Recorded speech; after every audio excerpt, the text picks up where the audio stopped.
Siellä juotiin, siellä nussittiin, keväällä tyhjät oli pussit.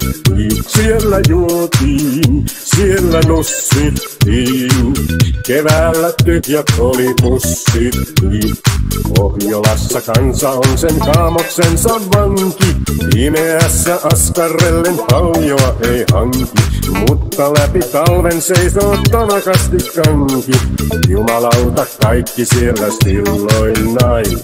Olin kerran kutsuttuna juhlissamme näissä, sellaista ei nähty edes Onassiksen häissä.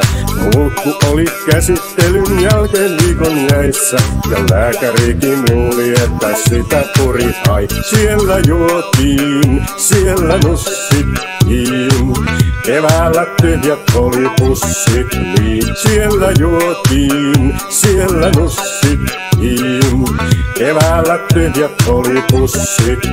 Siellä juotiin, siellä nussittiin, keväällä tyhjät oli pussit. Siellä juotiin, siellä nussittiin, keväällä tyhjät oli pussit. Juhlat alkoi siten, että isäntä löi pöytään. No mulkullansa tietysti se helppo oli löytää. Eti piikalikka perseinensä siihen pöytään. Pöydän antimi ja ryhtyi nuolemaan. Emäntä taas vieraalensa pyllistää ja vinkkaa. Kädellänsä jalkoväliä kuin kone hinkkaa. Reumastansa huolimatta renki lujaa kinkkaa. Ei vieras ehdi ensimmäiseen harviin ollenkaan. Siellä juotiin, siellä nussittiin, keväällä tyhjät oli pussit. Siellä juotiin, siellä nussittiin, keväällä tyhjät oli pussit. Siellä juotiin, siellä nussittiin, keväällä tyhjät oli pussit. Minullekin Munakylään tullut leski käski, joku siltä liivit avas pirtin täytti läski. Ilmu tuoksui tuoreelle kuin viikon käynyt mäski, siitä laatu tuskin enää paranee. Kaikki meni yleiseksi liikseen vetellyksi, sähköä ei lainkaan, kynttilöitäkin vain yksi.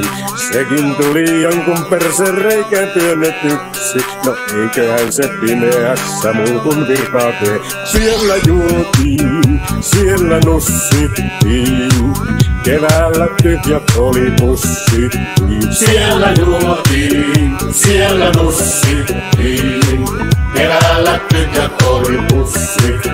Siellä juotiin, siellä nussittiin, keväällä tyhjät oli pussit.